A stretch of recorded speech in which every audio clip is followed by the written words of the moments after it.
सावरकरांच्या प्रत्येक साहित्यकृती ही आपले राष्ट्र, आपली संस्कृती, आपल्या परंपरा या भोवती फिरणारी आहे.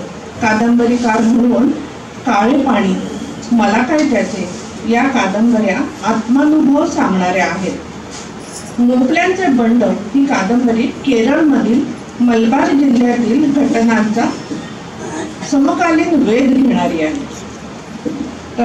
कवी सावरकर बघूया. काव्यातून सावरकरांनी भव्य कल्पना मांडल्या. गोमंतक, सप्तर्षी, रानफुले, सावरकरांची कविता, कमला, अग्निजा, मूर्तिभूजिती, अग्निनृत्य, कुसुमसंचय, विरोधछवास, सावरकरांच्या अप्रसिद्ध कविता इत्यादी काव्ये त्यांनी लिहिली. कमला, विरोधछवास असे काही कविता संग्रह वाचले की आपण थक्क होतो. अंदमानमध्ये असताना त्या प्रतिकूल परिस्थितीत देखील सावरकर तनुवेल नावाची कविता लिहितात. म्हणतात, सकाळीच तू तोडीत असता जाई जुईच्या फुला, माडी वरुणी सुंदर कन्ये पाहिले मी तुला. इतके तरल भाव असलेली ही कविता सादर करते. सकाळीच तू तोडीत असता जाई जुईच्या फुला, माडी वरुणी सुंदर कन्ये पाहिली मी तुला. उंचविता कर छाती वरती ये चोळी तटतटुनी, पुरण केस रुळताती गोरट्या माने वरती सुटुनी.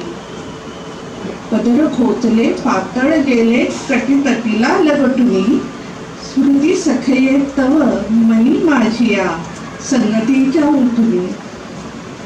बगसी चोरटे मी तव दिसतो वरती का कुठुनी, बगसी चोरटे मी तव दिसतो वरती का कुठुनी. दिसताची मी हसू शे सम मुखी तव ये फुटुनी.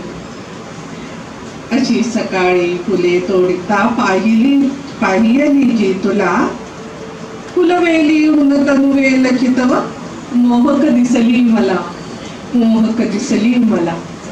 अशी कविता. आता पुढील कविता आम्ही सादर करणार आहोत. त्यात तुम्हाला आपण आजवर ऐकलेले, वाचलेले, स्वातंत्र्यासाठी तळमळणारे, स्वातंत्र्यासाठी सशस्त्र उठाव करणारे, हे उठाव करणे किती गरजेचे आहे हे सांगणारे कवी सावरकर पाहायला मिळतील. कविता आहे शस्त्रगीत. शस्त्र निर्बंध रद्द करण्याची मागणी करणारे हे पद